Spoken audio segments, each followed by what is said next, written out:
Hi, everybody. I'm Dina Proctor, creator of 3 by 3 Meditation and author of Madly Chasing Peace.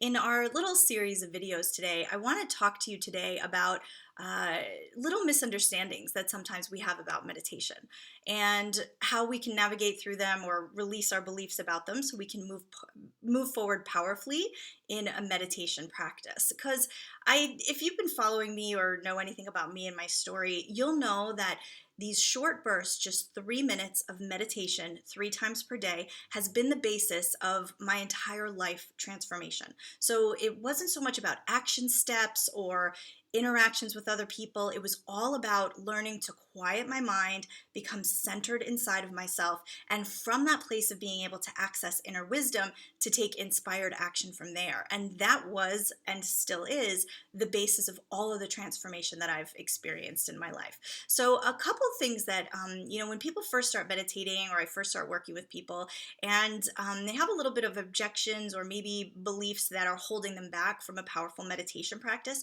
one of the first objections or kind of misunderstandings of meditation is that we need to go on a retreat and completely get away from our normal everyday lives in order to learn to meditate. And I kind of thought that too in the beginning. When I first learned to meditate, I remember talking with my coach and telling her, shouldn't I quit my job for a couple months and go to India? Or, I need to do something to get out of this crazy that is the reason that I'm such a mess and need to learn to meditate. Like, don't I need to extract myself from this crazy, overwhelming, negative job and relationships and living situation and stuff? And her response to me was really, really powerful and simple. And she said, if you can't bring India back here with you, there's no point in going to India. Because I just thought I would learn to meditate in India. That was my big idea. And I liked what she said because she was making a good point that meditation is a state of being, not something we need to extract ourselves from our everyday lives, but something we need to learn to incorporate as the basis of our everyday lives. So when I first started meditating, coming out of suicidal thoughts and addiction and all of that, I kept my day job. I went to work. I was extremely busy with my schedule, and it was still, I didn't take any time off at all. And it was still the basis that underlied all my transformation. So you don't have to necessarily extract yourself from your life or go on a retreat. I'm not against that. I love retreats. I teach at retreats. I think it's amazing to be able to do that. But I don't want that to be something where it's like, oh, I can't go on retreat until 3 months from now, so I can't start meditating until 3 months from now. A retreat is amazing. And it's a great place for you to let yourself relax and de-stress and all that sort of thing. But it absolutely is not a prerequisite to starting a really powerful meditation practice.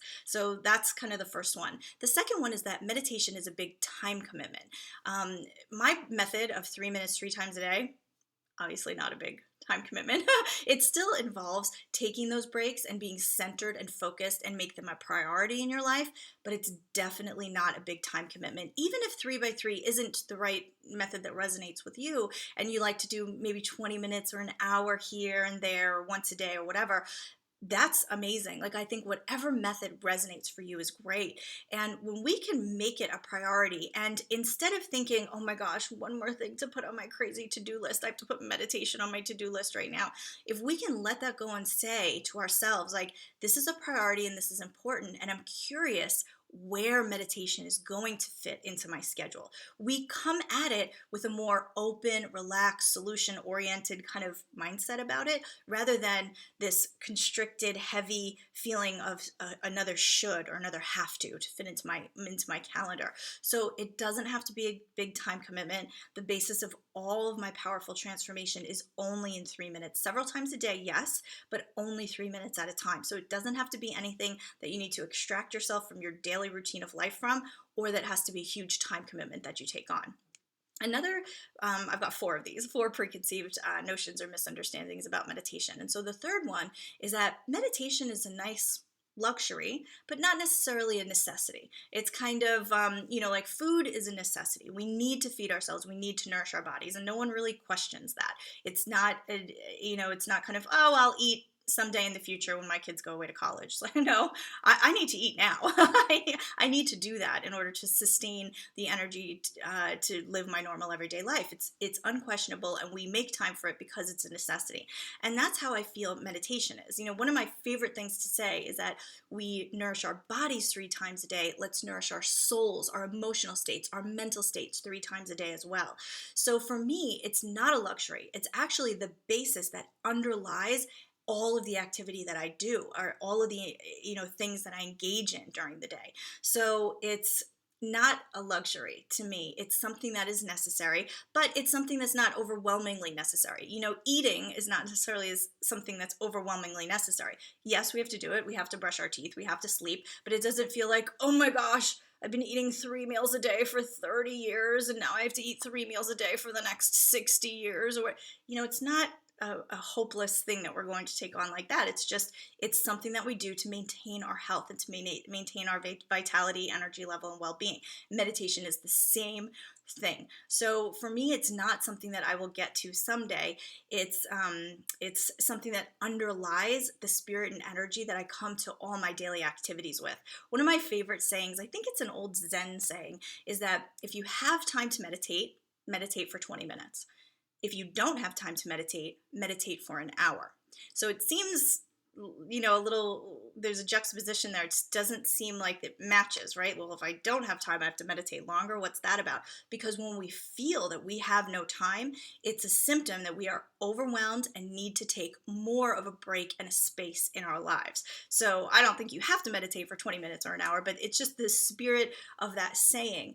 When you feel that you don't have time for it, that's probably the time that you absolutely need it the most to get yourself into a less state of overwhelm, a state of de-stress, relaxation, and inner peace, so that when you go about your busy day, you're in a place of empowerment, a place of clear decision making and clear-mindedness, and a good energy state.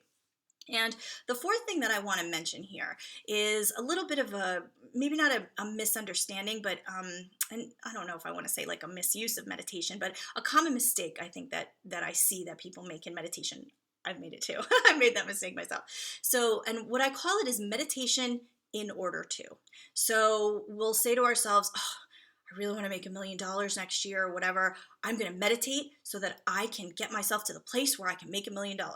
And that's absolutely possible. And I think in order to achieve a goal that we have for ourselves, absolutely underlying that is the beliefs and the mind pattern habits that meditation is the basis of overcoming and breaking through and changing and rewiring. Absolutely, 100%. That's where meditation is going to be extremely powerful for you. But where the mistake is the in order to. So we kind of have when we sit down to meditate, if we think we're doing this for a reason in order to achieve something, our meditation is not pure. Like, let me give you an example. For example, when I feel money crunch and I feel like I don't have enough money, I was in debt for so long. It's so much debt. And before I came out of that debt, I would sometimes just feel this horrible, icky feeling of, I'm never going to get out of debt. This is never going to leave me. But sometimes, then I would be inspired by something, or a friend of mine was doing a startup, or I saw an amazing nonprofit, and I just got so inspired by them that I would think to myself, I can give them $20 or $5 or $100. Just I can give them 50 cents, $5, a small amount of money, because I am so inspired by that I want to give to them.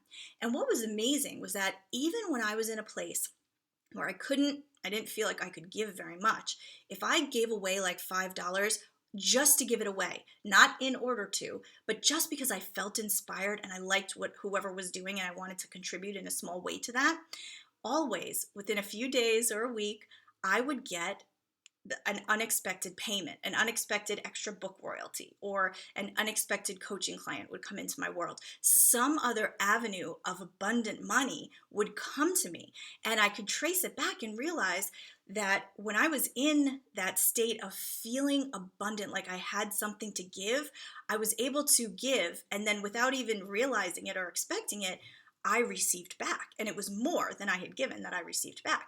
But if I try to get smarty pants with that, and I think to myself, oh, you know what? I'm going to call that guy and I'm going to give him $5 because I could use a, quick 2 grand right now. Okay, so I'm just going to call him and give away $100 and I'm going to get my 2,000 or whatever, whatever it is. I kind of taint the meditation, right? Because I'm doing it in order to achieve something. So it's not pure and I'm not getting myself. The reason that money comes when I give money is because my vibration is one of abundance. I feel abundant. I feel like I have more than enough for me, that I have overflow and excess to be able to give to you. So when I'm in that vibration, abundance can't not show itself to me. But when I try to get smarty pants with it and I think I'm going to do this in order to achieve that, I'm not in a vibration of abundance. I'm in a vibration of I can make this happen. I can do this. There's a constriction to it. There's not a freedom about it. There's not an ease about it. There's almost like a what is it called, like a ulterior motive. There's an ulterior motive there. So when we can just let that go, of course your life will transform. Of course, if you give away from abundance, you're going to receive. But when we have that understanding that meditation is going to make this happen for me or make that happen for me, it's absolutely true. But when we have that as a something that's in our mind while we're meditating, we kind of water down the power of the meditation. So what I encourage people to do, especially in the beginning, is let go of the achievement out of meditation. Just do it in order to do it. Just do it for the peace that you feel inside of yourself and that centered, calm energy that you cultivate inside of yourself while you're meditating. So I hope that was helpful. That was all four that I had to share with you.